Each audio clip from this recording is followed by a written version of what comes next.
नमस्कार दोस्तों, मैं मनीष छिलवार आपके अपने YouTube चैनल हिंदी संसार में बहुत बहुत स्वागत करता हूं। आशा करता हूं कि आप सभी लोग बहुत अच्छे होंगे और आपकी पढ़ाई बहुत अच्छे से चल रही होगी। तो दोस्तों, आज हम अपना सिलसिला स्टार्ट करते हैं। आपको पता ही है, मैं आप दोबारा रिपीट करता हूँ इस बात को, क्योंकि जो बच्चे नए आते हैं हमारे चैनल पे उनको पता होना चाहिए। हम यहाँ पे नेट पेपर 1 की तैयारी कर रहे हैं। जो नेट का पेपर होता है वो सभी के लिए कॉमन होता है, पेपर 1। तो हम उसी की प्रिपरेशन कर रहे हैं। हम यहाँ पे यूनिट 5 कर रहे हैं। यूनिट 5 हमारी ऑलमोस्ट कंप्लीट हो चुकी है, बस एक छोटा सा पार्ट बचा है। आज हम वो करेंगे, तो जिसका नाम है एवरेज, मतलब यानी कि औसत। और दोस्तों, हमारे जो यूनिट 5 है जो हमारी, मैं यहाँ पे आपको रीजनिंग और मैथमेटिकल जो पोर्शन है पेपर 1 का, आपको मैं वो करवा रहा हूँ, जिसमें यूनिट 5 है, यूनिट 6 है और यूनिट 7 है। तो यूनिट 5 हमारी कंप्लीट हो चुकी है 90%। बस छोटा सा एक पार्ट बचा हुआ है, वो भी मैं आज आपको कंप्लीट करवा दूंगा। तो चलो दोस्तों, फिर हम अपना स्टार्ट करते हैं, पढ़ना पढ़ाना स्टार्ट करते हैं। बाकी आप सब तैयार हो जाओ, कॉपी पेन लेके बैठ जाओ और सीखते हैं आज कुछ नए मज़ेदार चीज़ें। तो दोस्तों, आज का टॉपिक है हमारा औसत, यानी कि एवरेज।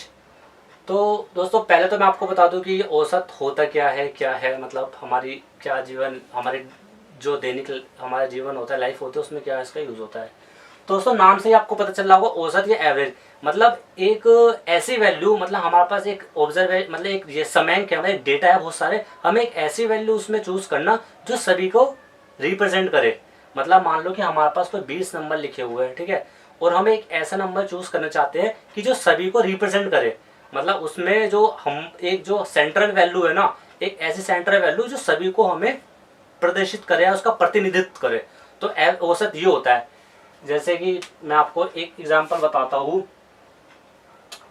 2 3 4 5 6, ये आप कह लो 7, सही है। यहाँ पे आप मान के चलो, यहाँ पे आप मान के चलो कि हमारे पास ये 6 डेटा है ना, 6 नंबर है।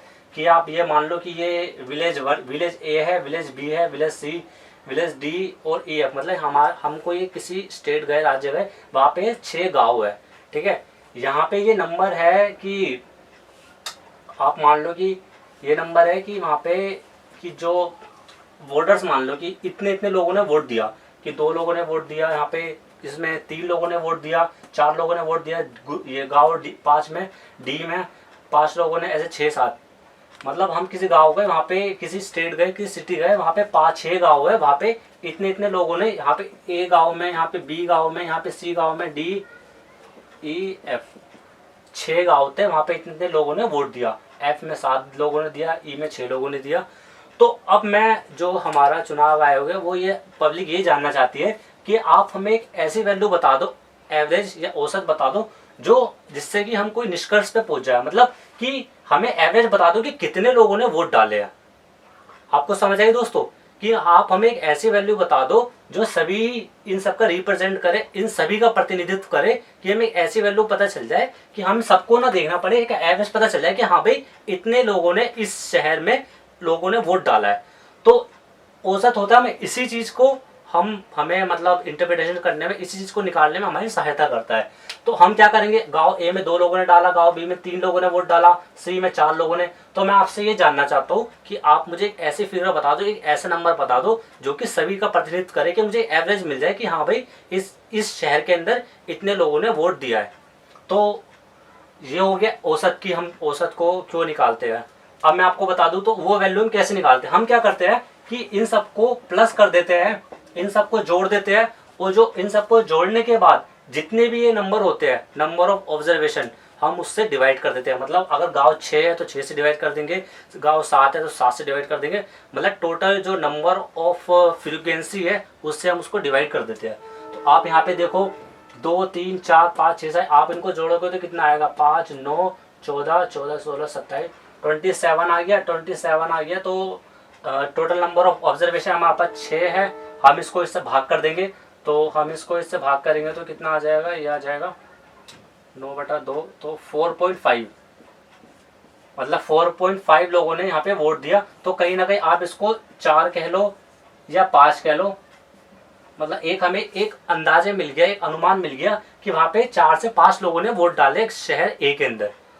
कि अगर कोई हमसे पूछे कि हाँ कि शहर ए के अंदर लोगों का एवरेज क्या था वोटिंग का, तो हम कह सकते हैं कि हाँ वहाँ पे औसतन लोगों ने 4 या 5 लोगों ने वोट डाले। अगर हम हर गांव की आपस को अगर इनको जोड़ के हम अगर बात करना चाहते हैं, तो दोस्तों ये एवरेज का एक छोटा सा बेसिक था कि जो आपको जानना बहुत ज़रूरी था कि इसका मतलब बेस क्या है। जब तक हमें ये नहीं, जब तक कि दोस्तों हमें किसी चीज़ का बेस अगर उसका रूट नहीं पता होगा ना, तो हम आगे आगे कोई भी चीज़ क्वेश्चन या कोई भी सवाल हल नहीं कर सकते। तो पहले उसका हमें बेस जानना बहुत ज़रूरी होता है। तो मैं अपनी हर क्लास में कोशिश करता हूँ कि पहले कि मैं आपको बेस समझा सकूँ कि ये चीज़ क्या है, क्या हमें इसका यूज़ होता है, जिससे कि आपको आगे जिससे कि आपको पढ़ने में और इंटरेस्ट आए।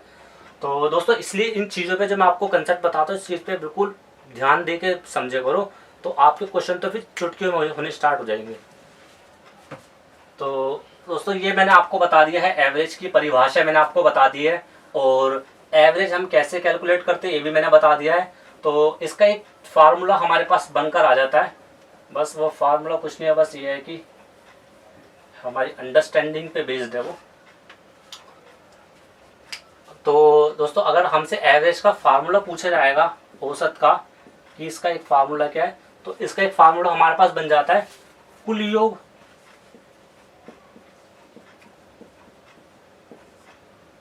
टोटल, और यहाँ पे हमारे योग पास दिख नहीं रहा सही को योग योग। अच्छा जल्दी में लिख दिया।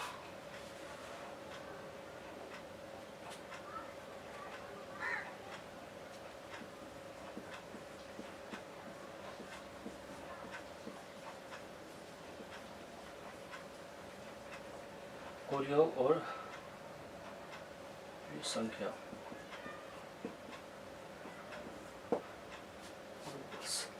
तो दोस्तों हमारे पास एवरेज का एक फार्मूला बन जाता है कि यहाँ पे हम ऊपर लिखते हैं कुल योग, मतलब हमारी टोटल वैल्यू कितनी है, और यहाँ पे हम नीचे लिखते हैं संख्या कि जो टोटल हमारे पास वैल्यू है वो कितने भागों में बटी हुई है, उसकी number of frequency, number of observation, तो ये हम नीचे लिखते हैं। ठीक है, तो इसके अंदर दोस्तों आप एक चीज़ या इसमें ध्यान रखना कि कुल योग हमारा हो गया कि जो भी हमारे पास डेटा है, समयांक है, उनको हमने टोटल जोड़ लिया है। ठीक है, जोड़ने के बाद जो कितनी टोटल नंबर ऑफ ऑब्जर्वेशन कितने, उसको संख्या से हम भाग कर देते हैं। ये एक बेसिक फार्मूला है, अगर आपको ये पता होगा तो आप कोई भी क्वेश्चन कर लोगे इस फार्मूले से बाहर। अब इसके डेरिवेशन बन जाते हैं, कोई इसको कोई शॉर्टकट बना दिया, कोई कुछ कर दिया, लेकिन आपको ये पता हो, अगर आपको ये फार्मूला पता है तो बड़े से बड़ा क्वेश्चन आ जाए एवरेज का, आप बहुत ईजिली कर पाओगे। तो हम भी दोस्तों अपने क्वेश्चन अब स्टार्ट करते हैं। आपको मैं क्वेश्चन करवाता हूँ कि किस किस टाइप के क्वेश्चन हमारे एग्जाम में पूछे जाते हैं। दोस्तों मैंने आपके सामने एक क्वेश्चन लिखा है एवरेज का, तो इसको पढ़ते हैं और करने की कोशिश करते हैं। मैं आपके सामने क्वेश्चन पढ़ देता हूँ। क्वेश्चन हमसे कह रहा है कि एक व्यक्ति वर्ष के पहले 7 माह या 7 महीने में 120 रुपये प्रति माह खर्च करता है, अगले 5 माह, अगले 5 महीने और 150 रुपये खर्च करता है। यदि वह वर्ष के अंत में 210 रुपये बचाता है तो उसका मासिक वेतन क्या होगा। ये मैंने आपके सामने क्वेश्चन लिख दिया है, तो मैं आपको थोड़ा इजी लैंग्वेज में बता देता हूँ हमसे क्या पूछा गया है। क्वेश्चन में हमसे कह रहा है कि एक व्यक्ति है, वो अपने पहले जो हमारे जो साल होता है उसमें 12 महीने होते हैं, तो पहले के जो 7 महीने हैं उसमें वो 120 रुपये पर मंथ खर्च करता है, अगले 5 महीने में वो 150 रुपये पर महीने खर्च करता है, और इतने रुपये वो बाद में बचा भी लेता है, 210 रुपये, है ना, पूरे साल में 210 रुपये बचा भी लेता है। तो हमसे पूछा है कि उसका मासिक वेतन क्या होगा, उसका महीने का जो एवरेज है वो कितने रुपए खर्च करता है एवरेजली महीने में, तो वो हमसे इसमें बताना है। तो दोस्तों पहले हम क्या करेंगे कि उसका टोटल जो खर्चा है, उसका टोटल एक्सपेंडिचर कितना है हम ये जोड़ लेंगे, मतलब उसकी इनकम जोड़ लेंगे पूरे साल की कितनी बन रही है। जब हमारे पास उसकी इनकम आ जाएगी पूरे साल की, हम उसको 12 से डिवाइड कर देंगे। 12 से डिवाइड इसलिए कर देंगे क्योंकि एक साल में 12 महीने होते हैं। जब हम उसको 12 से डिवाइड करेंगे तो हमारे पास पर महीने की, पर मंथली उसकी एवरेज आ जाएगी कि उसकी एवरेज इनकम कितनी है। हमसे यही क्वेश्चन में पूछा गया है। तो चलो हम करते हैं इसको। तो दोस्तों पहले 7 महीने में 120 रुपये वो कमाता है, मतलब हर महीने 120 रुपये कमाता है, तो 7 महीने में कितने कमाएगा। फर्स्ट 7 मंथ, तो ये हमारे पास आ जाएगा 7 इंटू 120 को मल्टीप्लाई कर देंगे, ये हमारे पास आ जाएगा 0, ये हमारे पास आ जाएगा 840, यानी कि 840 रुपये उसका 7 महीने का खर्चा है। फिर हम यहाँ पे निकालेंगे जो नेक्स्ट 5 मंथ है, उसमें वो कितना खर्चा कर रहा है टोटल। नेक्स्ट 5 मंथ्स में वो टोटल खर्चा कर रहा है 5, कितना है 150। तो ये हमारे पास कितना आ जाएगा, 15 की हम इससे करेंगे तो ये आ जाएगा 750 रुपये। सही है। और यहाँ पे वो कुछ सेविंग भी कर रहा है, वो 210 रुपये सेविंग कर रहा है, तो ये पूरे साल की सेविंग है ना, कि 200 अंत में 210 रुपये बचा भी लेता है। तो एक तरीके से ये इसकी पूरी साल की सेविंग है। तो हमको उसकी इनकम निकालनी, इनकम में एक्सपेंडिचर सेविंग दोनों ऐड होगा ना, तो इसलिए हम इसको सेविंग को भी ऐड कर देंगे। यहाँ पे हमने सेविंग को भी इसकी ऐड कर दिया। कितने रुपए है, 210 रुपये। अब हमारे पास टोटल एक्सपेंडिचर आ गया, या इसका कुल खर्चा आ गया कि इतना, ये मतलब एक तरीके से इसकी इनकम आ गई। खर्चा उसने इतना करा, इनकम कैसे बनती है, जो हमारी आय होती कैसे बनती है, हम कितना खर्चा कर रहे हैं, कितना बचा रहे हैं, अगर मैं अपने खर्चे और अपनी सेविंग को अगर जोड़ दूं तो मेरी इनकम बन जाएगी। तो बस यहाँ पे मैंने इसके खर्चे और इसके जो सेविंग तो उसको जोड़ देता हूँ, तो हमारे पास उसकी इनकम आ जाएगी। तो मैंने यहाँ पे इसको जोड़ा, यह आ जाएगा 9, 10, यहाँ से लगा 1, यह आ जाएगा 16, 16 और 2 18। तो हमारे पास उसकी इनकम आ गई 1800। तो मैंने आपको अपना एक एवरेज का एक सदाबहार एक फार्मूला बताया, उसका आप हमेशा याद रखना कि ऊपर हम वो लिखेंगे कि टोटल योग कितना है। तो हमारे पास कितना योग है यहाँ पे 1800,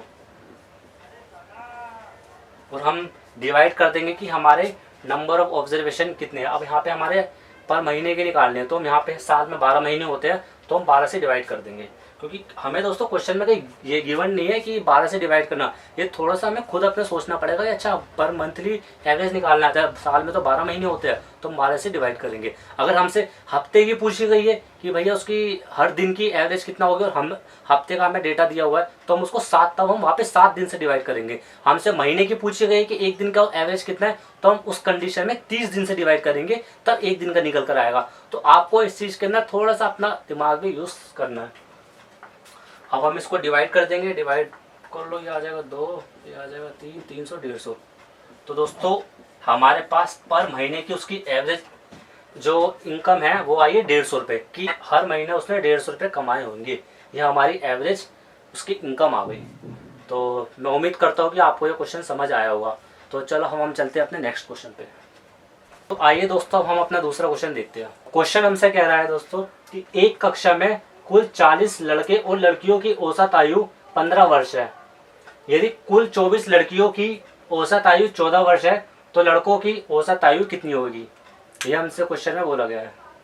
तो मैं समझाता हूँ आपको क्वेश्चन में हमसे क्या कहा गया है। क्वेश्चन में हमसे कह रहा है कि एक कक्षा में टोटल 40 स्टूडेंट है या 40 बच्चे हैं, जो जिसमें लड़के लड़की दोनों हैं, सही है, और उनकी औसत आयु 15 वर्ष है।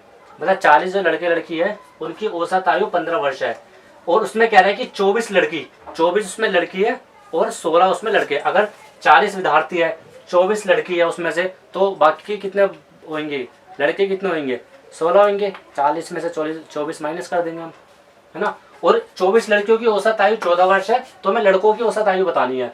तो लड़कों की औसत आयु कैसे निकलेगी, वो तब निकलेगी जब हमारे पास 14 लड़कों की हम औसत आयु को ऐड कर देंगे और उसको 14 से डिवाइड कर देंगे, तो हमारे पास लड़कों की औसत आयु निकल कर आ जाएगी। हमें यही करना है। तो हम क्या करेंगे, जो 40 लड़के लड़के टोटल जो हमें गिवन है 40 लड़के लड़की है, उसमें से हम लड़कियों की हटा देंगे, तो वहाँ पर लड़कों की औसत आयु आ जाएगी कुल। तो फिर हम उसको डिवाइड कर देंगे। तो चलो हम करके दिखाता हूँ मैं आपको। इसका देखिए ऐसा फर्क पड़ रहा है क्या इसका, बंद ही रहना। ठीक है सर। तो दोस्तों यहाँ पे मैं पहले 40 लड़कियों की कुल थोड़ा हल्का बोलिए, कोई नहीं, ठीक है। कुल आयु में लिख देता हूँ दोस्तों। तो लड़के लड़कियों की कितनी आ जाएगी हमारे पास, 40 × 15। कुल आयु हमारे पास लड़के और लड़कियों की है 40 × 15, तो हमारे पास ये आ जाएगी 30, 60, 600। और यहाँ पे हम लड़कियों की आयु माइनस कर देंगे। लड़कियों की जो एज है, लड़कियों की जो आयु है कुल, वो यहाँ माइनस कर देंगे। वो कितनी 24 है, और औसत है यहाँ पे 24 लड़कियों की, 24 × 14, अब ये 24 इंटू 14 को मल्टीप्लाई करेंगे, हमारे पास आ जाएगा 240। 24 का आ जाएगा, हम 4 से मल्टीप्लाई करेंगे 24 की, तो ये आ जाएगा 24 48 48 48 96 है ना। 240 में अगर हम 96 ऐड कर देंगे तो ये हमारे पास आ जाएगा 6 3 2 3 336। तो फ्रेंड हमने यहाँ पे कुल आयु निकाल ली लड़के लड़कियों की 600 आई, और लड़कियों की आयु हम इसमें से माइनस कर देंगे, लेस कर देंगे, तो हमारे पास लड़कों की आयु आ जाएगी 14, लड़कों की आयु आ जाएगी 16 सॉरी। तो हम माइनस करेंगे, आ जाएगा 4, ये आ जाएगा 9 में से 3 गए 6, 5 में से 3 गए 2, तो 264 आ गई हमारे पास लड़कों की आयु। तो लड़कों की औसत आयु अब कितनी आ जाए, लड़कों की औसत आयु हमारे पास आ जाएगी। हम क्या करेंगे, जब कुल हमारे पास एज आई है इसको 16 से भाग कर देंगे, 16 से भाग कर देंगे तो ये हम 8 से काटते हैं, 2 पे गया, ये जाएगा 16, 8 दूनी 16, 8 3 24, 8 3 24, तो हमारे पास आ गई ये 16.5 आ गई, 16.5 लड़कों की औसत आयु हमारे पास आ गई 16.5। तो दोस्तों ये क्वेश्चन मैंने आपको करवा दिया है, तो आप देख लेना, ठीक है, बड़ा सिंपल था। तो हम अपने नेक्स्ट क्वेश्चन पे और चलते हैं।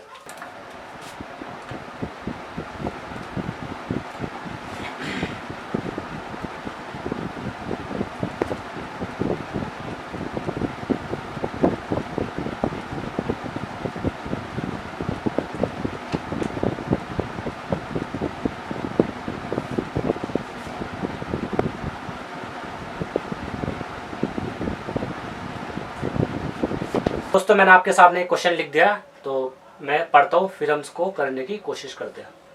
तो क्वेश्चन में हमसे क्या है, एक नगर का, एक कोई सिटी है वहाँ की बात चल रही है, सोमवार मंगलवार और बुधवार का औसत तापमान 40 डिग्री सेल्सियस है। 3 दिन दिए हुए हैं यहाँ पे हमें, मंडे ट्यूसडे और वेडनेसडे का 3 दिन का औसत टेम्परेचर हमें दिया हुआ है 40 डिग्री सेल्सियस। और आगे हमसे कह रहा है मंगलवार बुधवार और वीरवार का औसत तापमान 45 डिग्री सेल्सियस है। और आगे है, यदि सोमवार का तापमान 30 डिग्री सेल्सियस है तो वीरवार का तापमान क्या होगा। हमें यहाँ पे ऊपर दिया हुआ, ये मैं आपको लिख देता हूँ, मैं आपको करवा ही देता हूँ। मंडे ट्यूसडे और वेडनेसडे, इसका हमें औसत टेम्परेचर दिया हुआ है 40 डिग्री सेल्सियस, 3 दिन का औसत दिया हुआ है। तो मैं अगर औसत की जगह मैं कुल निकालना चाहूँ, इन तीनों का कुल तापमान कितना होगा, तो मैं 40 की 3 से मल्टीप्लाई कर दूंगा, तो हमारे पास कुल आ जाएगा, है ना दोस्तों। ये फार्मूला 3 से मैंने डिवाइड क्यों करा, वो मैंने इसलिए करा क्योंकि जो हमारा एवरेज का फार्मूला होता है वो ये होता है, एवरेज टोटल इनटू नंबर। अगर मैं एवरेज मुझे गिवन है, अगर मैं नंबर से मल्टीप्लाई कर दूं तो मेरे पास टोटल वैल्यू आ जाती है। तो मेरे पास तीनों दिन का टेम्परेचर आ गया टोटल, सही है दोस्तों। तो अब हमसे यहाँ पे दिया हुआ है कि सोमवार का तापमान भी यहाँ पे हमें दिया हुआ है, ये रहा इतना। यदि सोमवार का मंडे का टेम्परेचर हमें 30 डिग्री सेल्सियस दिया हुआ है, अगर मैं यहाँ पे मंडे का रख दूँ 30 डिग्री, सही है, तो मेरे पास क्या बचा, ट्यूसडे प्लस वेडनेसडे।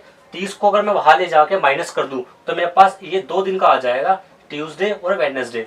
तो मैं 30 को वहां ले जाता हूँ, 30 को यहाँ माइनस कर दूंगा तो कितना आ जाएगा मेरे पास 90। तो इन 2 दिन का मेरे पास टेम्परेचर कितना आ गया, तापमान आ गया इन 2 दिन का, मंगलवार का और बुधवार का मेरे पास टेम्परेचर आ गया 90 डिग्री। अब हमसे आगे क्या दिया हुआ है, यदि बुधवार और यदि मंगल आगे दिया होता मंगलवार बुधवार और वीरवार, है ना, हमें आगे दिया हुआ है ट्यूसडे वेडनेसडे और थर्सडे, इनका टेम्परेचर हमें दिया हुआ है औसत 45 डिग्री। अगर मैं दोबारा अगर इनकी 45 की 3 से मल्टीप्लाई कर दूंगा तो मेरे पास इन तीनों का आ जाएगा। तो 45 की मैं 3 से मल्टीप्लाई करता हूँ तो मेरे पास आ जाएगा, ये आ जाएगा 150 में से 135 डिग्री आ गया, ठीक है। मेरे पास आप देखो, मेरे पास ट्यूसडे और वेडनेसडे का टेम्परेचर है टोटल 90, ट्यूसडे वेडनेसडे और थर्सडे का 135। अगर मैं इसमें से ये घटा दूँ, है ना, इसमें से ये घटा दूँ, तो ट्यूसडे वेडनेसडे का तो माइनस हो जाएगा, तो मेरे पास क्या बचेगा, थर्सडे का। यही हमसे क्वेश्चन में पूछा गया है कि वीरवार का तापमान कितना होगा। अगर मैं इसमें से ये माइनस कर दूँ तो मेरे पास ये इन दो का तो निकल जाएगा, यानी तो माइनस हो जाएगा, तो बाकी किसका बचेगा, थर्सडे का बचेगा, यानी कि वीरवार का। तो मेरे पास थर्सडे का आ जाएगा टेम्परेचर 135 में से मैं अगर 90 माइनस करूँ तो मेरे पास आ जाएगा 45। तो मेरे पास आ गया वीरवार का टेम्परेचर 45 डिग्री सेल्सियस। तो दोस्तों हमारा ये चैप्टर यहीं पे ख़त्म होता है।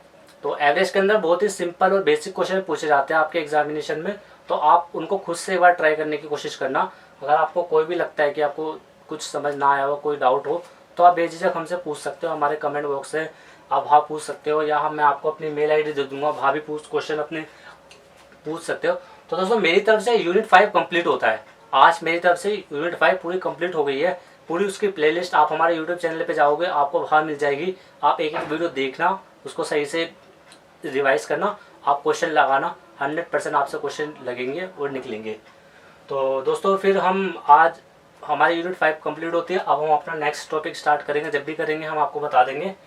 और तो आप प्रैक्टिस करते रहो। और दोस्तों अगर आपको हमारी ये वीडियो पसंद आ रही है तो आप ज़रूर कमेंट बॉक्स में बताइए कि हाँ, अगर आप हमें बताओगे कि जब तक आप हमें बताओगे नहीं कि कैसी क्लास चले तो हमें मोटिवेशन नहीं मिलता। तो आपका जो कमेंट है, जो आपके लाइक है, वो हमें हमारा मोटिवेशन है। आप बताइए, अगर आपको लगता है कि कुछ कहीं कमी है तो आप वो भी बताइए, हम वो भी सही करने की कोशिश करेंगे अपने आगे वाले वीडियो में। आपको लगता है कि हाँ आपको ये ऐड करना चाहिए या थोड़ा ये सही करना चाहिए, हम पूरा, आप जो भी अपने फीडबैक दोगे हम उसको पूरा कंसिडर करेंगे। जो भी अगर हमारी तरफ से कमी होगी हम उसको सुधारने की पूरी कोशिश करेंगे। बस दोस्तों आप अपना प्यार बनाए रखना। और तो दोस्तों हम नए आए हैं अभी यूट्यूब पर, अभी ऑनलाइन उसमें, तो अगर कोई छोटी मोटी हमसे मिस्टेक हो तो हमें माफ़ करना उसके लिए। और बाकी आप अपना प्यार हमें ऐसे ही देते रहो, हम भी अपने आगे, और अगर हम आपको और आगे और वीडियो दे पाए, आप अपने प्यार देते रहो और आप भी अपना पढ़ते रहो, आगे बढ़ते रहो। तो चलो दोस्तों मैं क्लास यही समाप्त करता हूँ। तो अब हम आपसे मिलते हैं अपने नेक्स्ट चैप्टर पे। तो दोस्तों धन्यवाद।